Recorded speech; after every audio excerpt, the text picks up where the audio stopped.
When my boss stopped under the mistletoe and said, "You know the rules," the entire accounting department went silent. Not quiet, silent. The kind of silent where even the ice in people's plastic cups seemed embarrassed to move.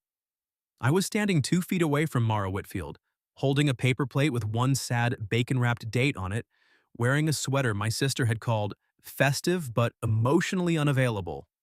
Mara had one hand wrapped around a glass of champagne she hadn't touched, her dark hair pinned up in a way that made her look elegant and dangerous, and her eyes were fixed on me like she had just made a decision she could not unmake. Above us, tied to the brass archway between the conference room and the lobby, hung the mistletoe. Behind us, someone whispered, "Oh my God." And Mara smiled. Not her boardroom smile. Not the one she used when a client tried to mansplain market research to her.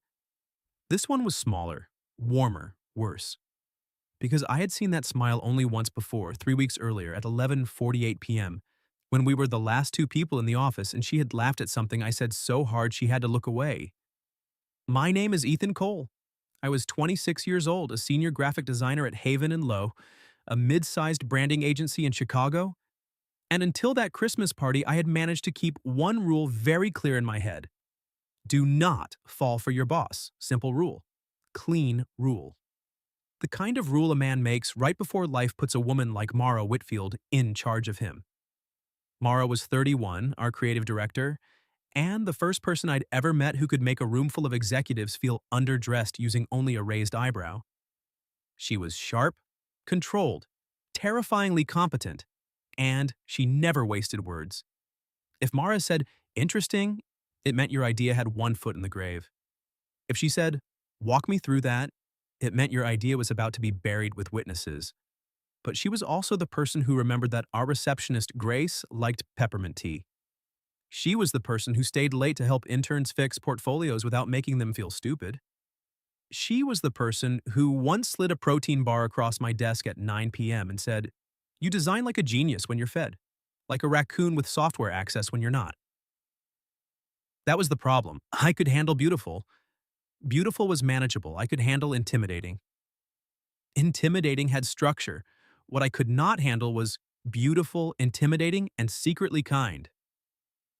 The party had started at 6 in the office event space, which was really just our largest conference room stripped of chairs and filled with garland, string lights, rented cocktail tables, and a jazz trio that looked like they had been assembled by an algorithm called Inoffensive Holiday Mood. I arrived late because I had been downstairs fixing a presentation file for a client who believed final was a philosophical concept, not a deadline. When I walked in, Mara was near the windows in a burgundy satin blouse and black trousers, talking to our CEO, Peter Voss. She looked composed as always, but there was a tightness around her mouth I recognized. Mara only looked that still when someone was asking too much of her. I grabbed a drink I didn't want and tried not to stare. I failed within 8 seconds. "You know," said a voice beside me, "if longing burned calories, you'd be medically concerning." I turned and found Denise from Strategy grinning at me over a mini quiche. "I'm not longing," I said. "You just looked at Mara like she invented oxygen." "I was looking at the windows." "Sure, the windows with cheekbones." I took a sip of cider to avoid answering. Denise had been at Haven Lowe for 11 years, which meant she had survived 4 office renovations, 3 CEOs, and 1 disastrous open floor plan experiment. She knew everything, including things no one had told her. "She's in a mood," Denise said, softer now. "Mara?"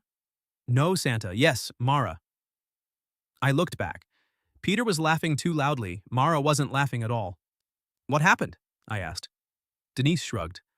"Board wants her to take the New York role." Something moved in my chest.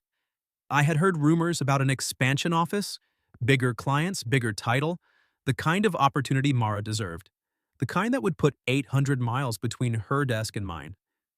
"She didn't tell the team," I said. "Maybe she hasn't decided." Mara glanced over then, like she could feel my attention land on her. Our eyes met across the room. It lasted maybe 2 seconds. Long enough for her expression to shift. Long enough for my pulse to become unprofessional. Then Peter touched her elbow, guiding her toward another cluster of people, and she looked away. I spent the next half hour pretending to mingle. I congratulated a copywriter on an award I didn't understand. I let the finance team convince me to try eggnog with too much nutmeg. I accepted a candy cane from Grace, who told me I looked handsome but stressed, which felt both generous and legally accurate. Then Mara appeared beside me at the dessert table. No announcement, no warning. Just the soft scent of vanilla and winter air, and suddenly my whole body knew where she was. "You're hiding by the cookies," she said. "I'm networking with carbohydrates." Her mouth twitched. "Productive?" The gingerbread men are very receptive to feedback. She picked up a shortbread star, turned it between her fingers, then put it back without eating it. That was Mara, too. Always touching the edge of indulgence, rarely letting herself have any. "You fixed the Keller file," she said. "I did. You didn't have to stay late. You asked if anyone could look at it. I asked the room. I was in the room. Ethan." There it was, my name in her voice. I hated how much I liked it. She looked at me then, not like my boss checking a task, but like a woman trying to read something she wasn't sure she had permission to read. "You've been carrying too much this month," she said. I laughed once. That's rich coming from the woman who answers emails at 2 in the morning. Insomnia is not a management style. You sure? Because leadership seems to love it. She looked down, smiling despite herself. That smile did things to me no holiday bonus could legally compensate for. For a moment, the party blurred around us. The jazz trio slipped into "Have Yourself a Merry Little Christmas." Someone near the bar cheered too loudly. A string of lights reflected in the window behind Mara, outlining her like a secret I wasn't supposed to want. Then she said, "Denise told you about New York." I didn't pretend. "She mentioned it," Mara exhaled. "Of course she did. That woman could hear a whispered merger through concrete." "Are you going?" "I don't know." It was the first uncertain sentence I had ever heard from her. Not polished, not strategic, human. And because I was an idiot, or maybe because Christmas lights make fools of people, I said, "If you go, they'll be lucky to have you." Her eyes softened. Then I added, "We'll be miserable, obviously. The clients will revolt. The interns will start designing in Canva. I may become feral." "That would be a shame," she said. "You're one of the few people here who argues with me properly." "I argue respectfully. You once told me my headline concept had the emotional depth of a napkin." "It was a strong napkin." She laughed under her breath, and something between us warmed so quickly I had to look away. That was when Peter's voice cut through the room. "Everyone, before dessert disappears, we have one final tradition." A groan rolled through the staff. Mara's face changed instantly. "Oh no," she murmured. I looked at her. "What tradition?" She gave me a look. "You're new enough not to know." That sounds ominous. It's stupid. Most traditions are. Peter lifted a small velvet bag like he was announcing an engagement and not an HR complication. "The mistletoe draw," he said. "Two names, one festive moment. A holiday kiss or a dramatic refusal for the amusement of your coworkers." People laughed. Some clapped. Someone yelled, "Consent forms!" Mara's jaw tightened. I leaned toward her. "This can't be real." "It started before my time," she said. "I've tried to kill it 3 years in a row." "Why didn't you?" "Peter thinks it's charming." "Peter thinks font choice is decoration." That got another almost smile, but her eyes stayed on the bag. The first name Peter pulled was Mara Whitfield. The room erupted. Mara closed her eyes for half a second. I felt something ugly and hot twist in my stomach. Not jealousy exactly. Worse. The thought of her being pushed into some joke for everyone's entertainment made my hands curl around my cup. Peter reached into the bag again. He looked at the paper. Then he grinned like a man who had just discovered live ammunition in a toy store. "And Ethan Cole." The room turned toward me, every face, every smile, every raised eyebrow. Mara opened her eyes. For one breath, neither of us moved. Then she walked toward the archway. Not embarrassed, not flustered. Mara never gave a room the satisfaction of seeing her cornered. I followed because refusing would have made her stand there alone, and because some selfish, honest part of me wanted to know what she would do when the joke became us. We stopped beneath the mistletoe, close enough that I could see the gold flecks in her brown eyes, close enough that her sleeve brushed my wrist. The room held its breath. I leaned down slightly and said, low enough for only her, "We don't have to play along." Her gaze flicked to my mouth, then back to my eyes. It was fast, not fast enough. "No," she said softly. "We don't." Then she lifted her chin, just enough to make my heart forget every workplace policy ever written. And in front of the entire company, Mara Whitfield said, "You know the rules." But before I could answer, she slipped something into my palm, a folded note. And when my fingers closed around it, she whispered, "Read it before you decide." For a second, the entire party narrowed to the paper in my hand. The laughter around us faded into a bright, distant hum. Mara stood inches away, face tilted up, eyes steady on mine, as if she hadn't just handed me a secret under mistletoe in front of 40 coworkers and one CEO with the emotional instincts of a game show host. "Come on," Peter called. "Don't leave us in suspense." That snapped me back. I was holding a note from my boss. My very beautiful, very complicated boss, and the room expected me to kiss her. Mara's expression didn't change, but her fingers brushed mine once. Barely there, a hidden touch under the noise. Permission? Warning? Plea? I didn't know. But I knew this. I would not make her into office entertainment.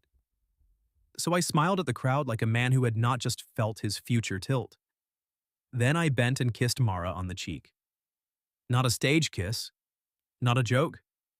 A slow, careful press of my mouth just beside the corner of her lips, where her skin was warm and soft and she inhaled so quietly, I might have imagined it. Might have. The room exploded anyway. Cheers, whistles, applause. Someone from production shouted, "Weak!" Mara turned her face just enough that her breath touched my ear. "Coward," she whispered. My blood went hot. I pulled back and met her eyes. There was amusement there. And something else. Something that had no business being in a conference room decorated with discount garland. "Careful," I murmured. "I'm trying to be noble. Nobility doesn't suit your jawline." Before I could recover from that, she stepped away, leaving me under the mistletoe with a folded note burning in my palm. Peter clapped me on the shoulder. "Good man, Ethan. Tasteful. HR approved." "Always my dream," I said faintly. Mara disappeared toward the hallway. I lasted 12 seconds. Then I turned my back on Denise's delighted expression, slipped behind the tall fake Christmas tree, and unfolded the note. Her handwriting was elegant and severe. "If I kiss you in front of them, it becomes their story. I don't want that. Meet me on the roof in 5 minutes if you want it to be ours." I read it 3 times. My heart did something embarrassing, then something practical, terrified, an adult tried to interrupt. She was my boss. I worked for her. There were policies, consequences, power dynamics that mattered. Reasons this was dangerous beyond the usual risks of wanting someone too much. But the note did not say, "Come upstairs so I can ruin your life." It said, "If you want." And God help me, I wanted. I wanted so badly I had to stand still for a moment, breathing through it like weather. Denise appeared beside the tree with 2 cups of punch. "I'm not asking what that note says," she announced. "Great. But if you go wherever it tells you to go, fix your hair first." "My hair? You look like a man who just learned feelings have teeth." I took the cup from her and drank half of it without tasting anything. "Is this a terrible idea?" I asked. Denise looked toward the hallway Mara had taken, then back at me. "Probably," she said. "But not because she's Mara." That was not the reassurance I expected. "What does that mean?" "It means she doesn't play with people. If she handed you a note, she's already thought through 17 reasons not to." "And the 18th? Denise smiled. "Maybe that's you." I hated how much that landed. I set down the cup and walked out. The hallway beyond the conference room was dimmer, quieter, lined with framed campaigns and old industry awards. The party noise softened behind me. My reflection followed in the glass walls as I made my way to the stairwell at the end. On the roof, the December air hit me first. Sharp, clean, necessary. Haven and Lowe occupied the top 2 floors of a converted brick building near the river. And the roof garden was one of those agency perks used mostly for recruitment photos and summer lunches. In winter, the planters were bare, the metal chairs stacked, the city glittering around the edges like spilled jewelry. Mara stood near the low wall in her burgundy blouse, coat open despite the cold. "You'll freeze," I said, because apparently my first instinct in a romantic crisis was weather commentary. She turned. "I wondered if you'd come. I wondered if this was a test." "It isn't." "No trick questions? No request for 3 logo variations by morning?" Her mouth curved. "Only if the kiss goes badly." I stopped a few feet away from her. The space between us felt deliberate, chosen. "I read your note," I said. "I assumed. You could have just said no downstairs." "I have said no to that tradition for 3 years. Peter hears women say no the way some people hear jazz. He thinks it's decorative." I laughed, but she didn't. Her gaze dropped to her glass. She had brought the champagne with her, still untouched. "I didn't want my first kiss with you to be a punchline," she said. My entire body went still. "First kiss. With you." The city roared softly below us. Somewhere far away, a siren rose and faded. Snow began to fall in small, cautious flakes. I took one step closer. "Mara." She looked up. There was composure in her face, yes. There always was. But beneath it, I could see the cost of saying this first. "I know," she said. "I'm your boss. I know every reason this is complicated. I know exactly what people would say. I know I should wait until I've made a decision about New York, and I know that if I stay, we would need to change reporting lines before anything happened." I swallowed. "You've thought about this." "Constantly, which has been inconvenient." That nearly broke me. I smiled. "How long?" She narrowed her eyes. "That's a cruel question." "I'm feeling brave. You kissed my cheek in front of the entire company." "I was being tasteful and HR approved." "You were being infuriating." "You liked it." Her silence was answer enough. The snow caught in her hair tiny bright flecks against the dark. I wanted to touch them. I wanted to touch her. I wanted everything too quickly, and that made me careful. "I have thought about it too," I said. Her expression softened. "How long?" she asked. "Since you called my campaign concept emotionally literate." "That was months ago." "I'm very susceptible to praise from terrifying women." She laughed then, really laughed, and the sound moved through me with ridiculous force. Then her smile faded into something tender. "I'm not terrifying." "You absolutely are." "Ethan." "You are," I said, "but not because you're cruel, because you see everything. You see when people are bluffing, you see weak work, you see when someone hasn't slept. It makes a person want to stand straighter." She looked away, and for the first time since I'd known her, Mara Whitfield seemed almost shy. "I see you," she said. It was simple. Devastating. The space between us vanished because I crossed it. Slowly enough for her to stop me. She didn't. I reached up and brushed a snowflake from her hair, my knuckles grazing the side of her temple. Her eyes closed for half a second, and when they opened, there was no office, no party, no CEO with a velvet bag downstairs. Only Mara. Only me. "I want to kiss you," I said. "I came up here hoping you would." "You're still my boss. Tonight, I'm a woman asking you to kiss me. Tomorrow, we handle the rest like adults." I searched her face. "And New York?" Her eyes flickered. "I don't know yet," she said. "But I don't want to make that decision pretending this isn't real." That was enough. More than enough. I leaned in. The first touch of her mouth was soft, almost questioning. Then her hand rose to my chest, fingers closing in my sweater, and the kiss changed. Not reckless, not public. Ours. She tasted faintly of champagne she hadn't drunk, winter air, and the kind of wanting that had been disciplined too long. I cupped her jaw and she made a quiet sound against my mouth that undid every sensible thought I had. When we parted, our foreheads stayed together. Her breath trembled. So did mine. Was that for their story? I asked. Her thumb moved once against my sweater. No, she whispered. That one was mine. I smiled, helplessly. Then the roof door opened behind us. Mara? Peter's voice called. You up here? She closed her eyes. I exhaled. Of course. Mara stepped back, but only far enough to look at me. Not guilty, not ashamed, just intensely, inconveniently alive. We handle it like adults, she said. I glanced toward the door, then back at her. And if adulthood goes badly? Her smile returned, small and wicked. Then I suppose you'll have to argue with me properly. Peter found us 6 feet apart, which was both technically innocent and emotionally absurd. Mara stood by the wall with snow in her hair and my fingerprints probably still warm along her jaw. I stood near the stacked patio chairs, looking like a man who had come to the roof to admire urban HVAC systems. Peter glanced between us, then at the mistletoe note still crushed in my hand, then back at Mara. Well, he said, am I interrupting strategy? Mara's face turned into marble. Yes. I nearly choked. Peter blinked. At the Christmas party? Creative direction doesn't observe federal holidays. His smile faltered, then recovered. Right, of course. I was looking for you because Martin from Voss Capital is asking about New York. He's on the phone. Mara's shoulders tightened by half an inch. I saw it because I was learning her tells now.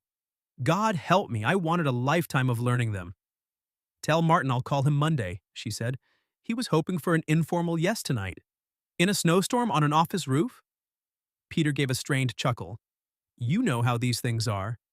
I do, Mara said. Nor, that's why I'm saying Monday.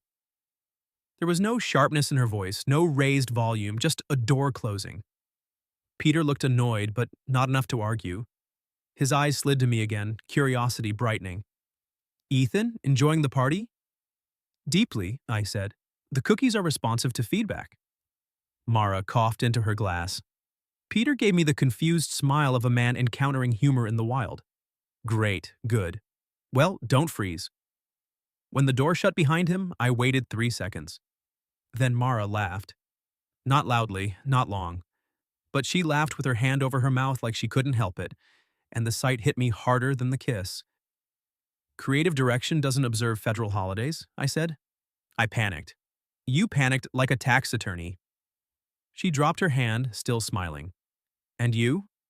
Urban HVAC appreciation? I contain multitudes. The laughter faded slowly, leaving something quieter. Mara looked toward the door. That's how New York has been. Not a conversation, a campaign. They're pressuring you. They're offering me everything I'm supposed to want. Do you want it? She wrapped both hands around her untouched champagne. I want the title, she admitted. I want the room. I want to prove I can build something from nothing. Her eyes found mine. I don't want to disappear into a version of my life that has no space for anything but work. There it was again. That vulnerable honesty offered like something breakable. I took a step closer.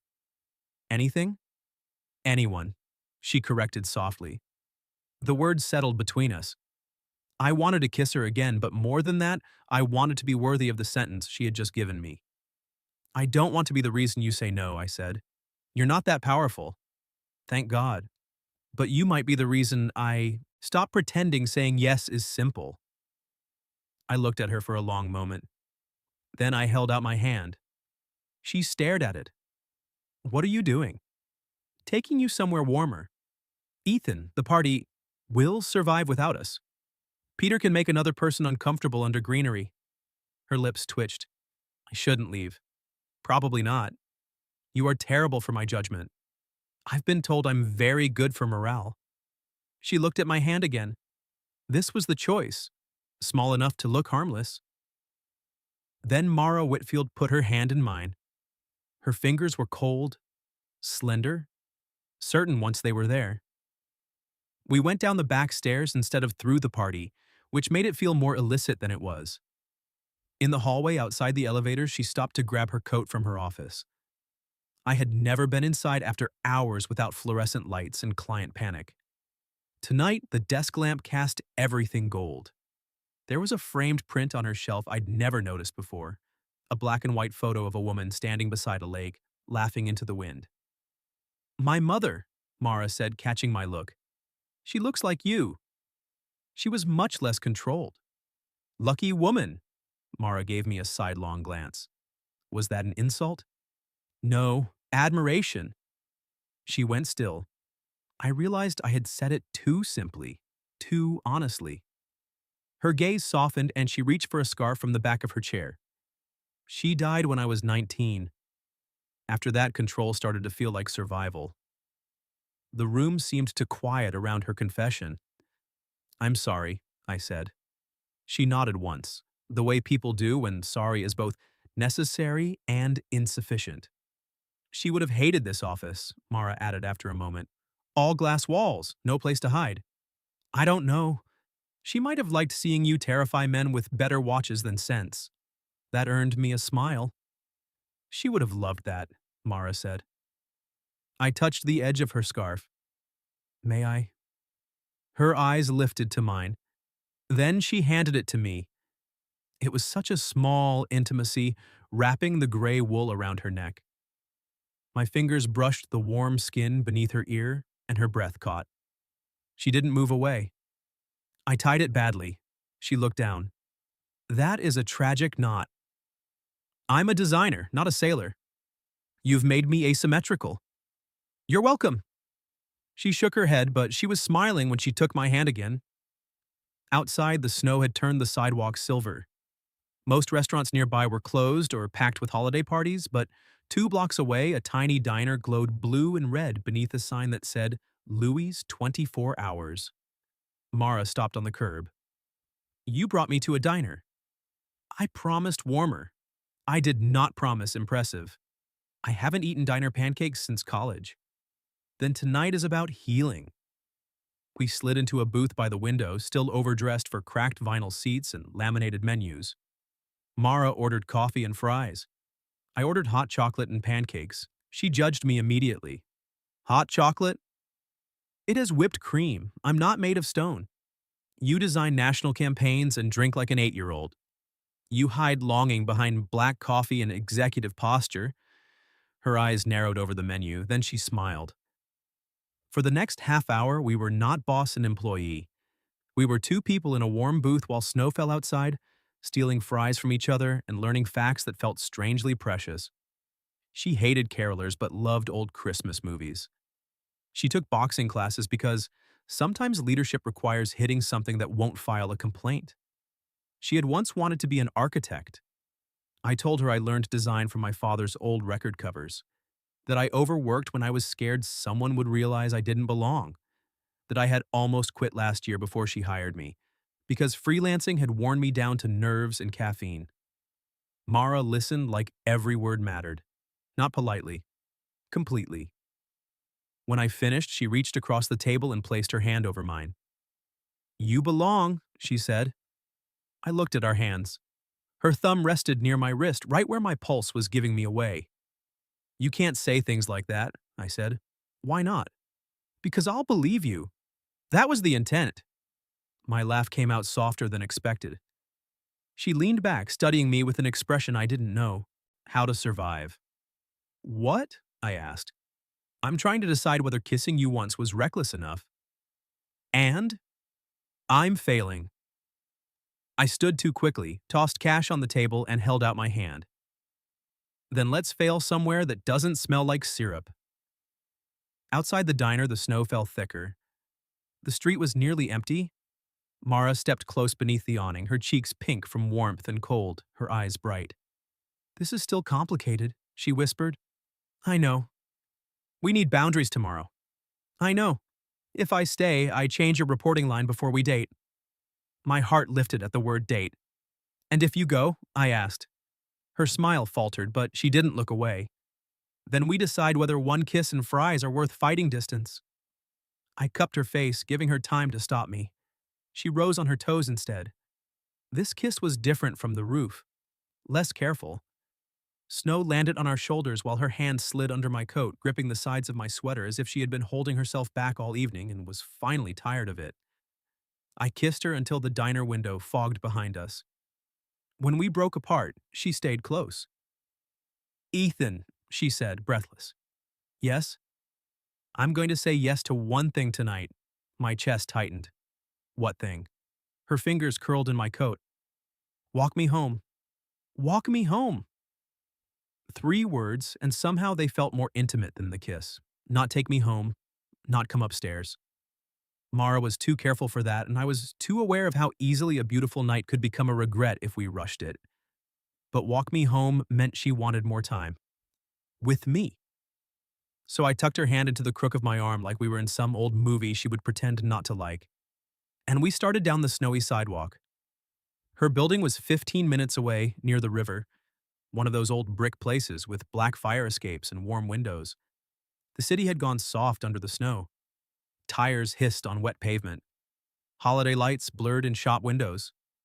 Somewhere behind us, a drunk man was singing Jingle Bells with deep, personal conviction. Mara leaned into my side when the wind cut between buildings. "You're using me as a windbreak," I said. "You're tall. Finally, a practical application." "I have many practical applications." That sounded less appropriate than you intended. It sounded exactly as appropriate as I intended. She laughed and tightened her hold on my arm. That small pressure nearly did me in. We walked another block before she said, "I should probably apologize." "For calling me a coward?" "You were being one." "I accept your apology in the spirit in which it was not offered." Her smile faded a little. "For starting this before I had everything sorted." I slowed, pulling us beneath the awning of a closed florist. Buckets of pine branches lined the window, dusted white. "Mara, you didn't start this alone. I handed you a note under mistletoe. I came to the roof. I kissed you. I kissed you back. I asked you to walk me home. And I am walking." I lifted our linked arms slightly, heroically. She looked up at me, snowflakes caught on her lashes. "You make it difficult to be dramatic." "I'm trying to provide balance." Her expression softened, but the worry stayed. "I don't want you hurt by my uncertainty." That went straight through all my jokes. I turned to face her fully. "Then don't treat me like something fragile you have to manage." "I manage everything." "I know." I brushed a snowflake from the shoulder of her coat. "But if this is going to be ours, I get to choose too." Her eyes held mine, searching. There, under a florist's awning on a freezing December night, I saw the thing she rarely let anyone see. Fear. Not of work. Not of Peter. Not of New York. Of wanting something she couldn't control. "I'm choosing this," I said. Not blindly. Not because you're my boss. Not because you kissed me and temporarily destroyed my brain chemistry. Temporarily? I'm being optimistic. A reluctant smile touched her mouth. I stepped closer. "I'm choosing this because when you laugh, I feel like I got away with something. Because you see me when I'm trying hardest not to be seen. Because I have spent months finding excuses to bring you coffee I claimed was extra." Her lips parted. "That was not extra?" "Once. Maybe twice. After that, it was strategic longing." For a second, she just stared at me, then she whispered, "I kept the cups." My heart stopped behaving. "What?" "The ones you wrote on." Her cheeks flushed, and not from the cold. "The bad sketches, the tiny sarcastic comments, I kept them in my bottom drawer like a ridiculous person." I could not have spoken if the future of typography depended on it. Mara Whitfield, who could reduce a room to dust with one measured silence, looked embarrassed. It was unbearable. It was perfect. I cupped her face and kissed her, slow and deep, with pine scent around us and snow falling beyond the awning. Her hand slid up my chest and she kissed me back with a sweetness that made the ache in me turn tender. When we separated, she rested her forehead against my chin. "I'm bad at this," she murmured. "At kissing? Because I have notes." She pinched my side through my coat. I laughed, catching her hand. "Ow, leadership." "At needing someone," she said. The words changed everything. I held her hand between both of mine. You don't have to need me perfectly. Her eyes shone. That is an annoyingly good line. I've been saving it for a terrifying woman in knitwear-adjacent outerwear. I am not terrifying. You have a drawer full of my cups. That makes me sentimental, not terrifying. It makes you both. She smiled, and this time, it stayed. We reached her building 10 minutes later. A wreath hung crookedly on the front door. Mara stopped on the bottom step, suddenly self-conscious. This is me. I gathered. I'm not inviting you up. I know. Her eyes flicked to mine, relieved and disappointed in equal measure. You're being noble again. Painfully. I still don't think it suits your jawline. You're very focused on my jawline. I'm a creative director. I notice structure. I grinned. That's the worst compliment I've ever loved. For a moment, neither of us moved. Then Mara reached into her coat pocket and pulled out her phone. Tomorrow morning, I'm calling HR. My stomach dipped on instinct. To report me for pancake-related misconduct? To ask about changing the reporting structure. She lifted her chin. If I stay. If! The word landed between us, soft but heavy. And New York? I asked. I'll call Martin Monday. She took a breath. I need to decide based on the life I want, not the life that looks best in a press release. I nodded, though I wanted to be selfish. I wanted to say stay. I wanted to say choose me, choose this. Choose the drawer of coffee cups and the diner and whatever ridiculous thing had begun under Mistletoe. Instead, I said, whatever you decide, don't erase tonight. Her face changed. I couldn't. Then she rose on her toes and kissed me once, lingering but restrained, the kind of kiss that promised rather than consumed. Good night, Ethan, she whispered. Good night, Mara. I watched her go inside. She turned once in the lobby, smiled at me through the glass, then disappeared into the elevator. I walked home in the snow like a man with no central nervous system. By the next morning, I had slept 2 hours and designed absolutely nothing before 9. At 9:17, an email arrived from Mara. Subject: Today, Ethan, for obvious reasons, let's avoid one-on-one closed-door meetings until HR advises us. Also, your scarf knot was objectively poor. I read it 4 times. Then another email came in. Subject: Reporting structure. Ethan, I've contacted HR. For now, Priya will review your work instead of me. This is temporary while I make a longer-term decision. Please don't make me regret trusting you to be professional. Mara. I stared at the screen, smiling like an idiot at the word trusting. Then Denise appeared over my monitor. You look terrible, she said. I feel luminous. Disgusting. Did you kiss? I opened my mouth. She held up a hand. No, don't tell me. Blink once for yes. I blinked once. Denise closed her eyes. Finally, the sexual tension near the printer was affecting operations. Before I could defend the printer, Peter's assistant appeared at the end of the row.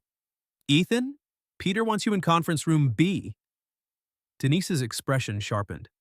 Why? I asked. He said now. Conference room. B had glass walls, which was a relief until I saw who was inside. Peter, Mara, and a man in a navy overcoat I recognized from the board page on our website, Martin Kell, the New York expansion investor. Mara stood when I entered. Not much, just enough that I knew she was not happy I'd been summoned. Martin smiled like he had purchased the room. Ethan Cole, he said. The designer. I glanced at Mara. Her face was composed, but her eyes warned me. Careful. That depends who's asking, I said. Peter laughed too quickly. Martin wanted to meet some of our rising talent. Actually, Martin said, looking between me and Mara, I wanted to understand what might be keeping Mara in Chicago. The room went cold. Mara's jaw tightened. I could have said nothing, the professional thing, the safe thing. Instead, I looked at her. Not at Peter, not at Martin. At Mara. And I let her see the truth before I spoke. She doesn't stay or go because of me, I said. She decides because she knows what she wants. Mara's eyes softened for half a second. Then Martin leaned back amused. Well, he said, let's hope she does. Martin Kell smiled as if he had just found the seam in a wall. Well, he said, let's hope she does. Mara didn't look at him. She looked at me. For one quiet second, the conference room disappeared. No Peter, no investor, no glass walls or office gossip waiting to happen. Just Mara, hearing me say what I should have said the night before but hadn't known how. I wanted her. I was not going to trap her with that wanting. Then she turned to Martin. I do know what I want, she said. Peter straightened. Mara, I'm not taking the New York role. Martin's smile thinned. The words hit me with a force I had to hide. Not because I thought she had chosen me instead of New York. Because she had chosen herself out loud, in a room full of men who expected her to be grateful for pressure disguised as opportunity. Mara folded her hands on the table. I want to build the Chicago creative department into something stronger, not abandon it so you can use my name on a launch announcement. I want the title here, the budget here, and the authority to hire 2 more senior designers by March. Peter blinked. That's not exactly. It's my counteroffer. Martin laughed once. You're negotiating? I'm always negotiating. God, I loved her. It hit me then. Not attraction, not tension, not the high of kissing her under falling snow. Love. Impossible and inconvenient and completely undeniable. Martin studied her for a long moment. You're confident. I'm correct. Peter looked faintly ill. I looked at Mara like a man trying not to applaud in a workplace setting. Finally, Martin leaned back. Send me the proposal Monday. I already did, Mara said. Peter turned to her. You did? At 6:12 this morning. Of course she had. Martin's mouth twitched despite himself. Fine. We'll review it. The meeting ended 3 minutes later, mostly because Mara had already won and everyone needed time to pretend it had been collaborative. I was halfway to my desk when her voice stopped me. Ethan. I turned. She stood in her office doorway, arms crossed, expression unreadable. A word? Every head in the open office subtly tilted toward us. Denise didn't even pretend not to watch. I followed Mara into her office, where she left the door open exactly 6 inches. Professional, ridiculous, necessary. You handled that well, she said. I nearly said, that's my girl, so I'm proud of my restraint. Her eyes warmed. I am not your girl. Noted. Yet. My heart tripped so hard I nearly forgot language. She glanced toward the open door, then back at me. HR called. Priya will supervise your projects for the next quarter. If everything stays above board, there's no conflict. And after the next quarter? That depends. On? Her confidence slipped. Just enough to show me the woman from the roof. The one who was brave because she was scared and chose to step forward anyway. On whether you still want dinner with me when it's allowed to be called dinner. I smiled slowly. Mara Whitfield, are you asking me on a date scheduled for legal compliance? I'm asking if you can wait. The teasing left me. I stepped closer, stopping just short of where I wanted to be. 6 inches of open door. 3 months of patience, a lifetime of wanting to do this right. I can wait, I said. Her eyes shone.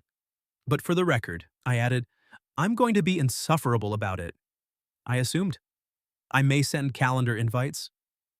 I will decline any titled romantic compliance dinner. That was my best one. She laughed softly, and there it was again. That feeling that I had gotten away with something miraculous. Then Mara reached into her bottom drawer. She pulled out a paper coffee cup. Then another. And another. My tiny sketches. My terrible jokes. A cartoon raccoon using design software. A cup where I had written, for when leadership requires caffeine and silent judgment. She set them on the desk between us like evidence. I kept them, she said. I see that. It seemed less alarming when they were in a drawer. No, it's still alarming, but in a deeply flattering way. She smiled, nervous now. I don't know how to do this casually. Good. Good? I don't want casual with you. Her breath caught. The open door might as well have been a canyon. I didn't kiss her, not then. But I touched two fingers lightly to the edge of the cup nearest me, then slid it back toward her. Keep this one too, I said. Until dinner. Her smile was small, bright, and entirely mine. The next 3 months were the slowest and best torture of my life. Priya reviewed my work with brutal cheer. Mara and I behaved impeccably in meetings, which meant no lingering looks longer than 2 seconds, no closed doors, and absolutely no comments about jawlines within earshot of finance. Outside the office, we built something carefully. Texts first, then phone calls, then Saturday walks along the river, where we bought coffee from different shops so no one could accuse us of turning loyalty into romance. She told me about her mother. I told her about my fear that every good thing in my life was temporary. She admitted she still woke at 3 sometimes and reached for her laptop like it could save her. I admitted I had drafted 12 versions of our first official date invitation and deleted all of them. On the first day we were allowed, Mara sent me a calendar invite. Subject, dinner, not compliance. Location, Louis. I laughed so loudly Denise threw a paperclip at me. That night, Mara wore a green dress beneath a black coat, and I forgot every intelligent thing I had ever known. We sat in the same booth from Christmas, ordered fries and pancakes again, and this time, when she reached across the table for my hand, neither of us let go. I love you, I said before dessert. Her eyes widened, then softened. I had a whole plan, she whispered. For saying it? For not saying it first. I ruined your strategy. You often do. And? She squeezed my hand. And I love you too. By the following spring, Mara's new Chicago department had doubled revenue projections. Peter had stopped mentioning charming traditions, and the mistletoe draw was officially replaced by a cookie decorating contest with strict icing guidelines. A year after that night, I moved into Mara's brick building by the river. Not because it was practical, though it was. Not because she needed me, though sometimes she let herself. Because one ordinary Sunday morning while I was making hot chocolate and she was pretending to hate it, she looked at me over the rim of her coffee and said, I don't like it when you leave. So I stopped leaving. That first Christmas in our place, we hosted the office party ourselves. No velvet bag. No public dares. Just too much food. Denise giving a toast that was mostly threats, and Mara standing beside me under a strand of white lights, her hand tucked into mine. Later, after everyone left, I found her in the doorway between the living room and kitchen. Above her head, tied with a red ribbon, hung mistletoe. She looked up at it, then at me. You know the rules, she said. I walked to her slowly, smiling, remembering the silence of that conference room, the note in my palm, the snow on her lashes, the way love had begun as a choice neither of us wanted anyone else to own. This time, there was no audience, no pressure, no reason to be careful except the best one, because what we had was worth keeping. I cupped her face and Mara rose to meet me, laughing against my mouth as the city lights glowed behind us, and the coffee cups she had kept sat on a shelf nearby, ridiculous and precious as proof. What would you have done if your boss stopped under the mistletoe and said, you know the rules? Have you ever experienced something similar? Tell your story in the comments. And for those who'd like to be a little closer to us, we've opened memberships, where you'll get shorter exclusive stories every week with no ads. If you like this one, leave a like, subscribe, and I'll see you in the next video.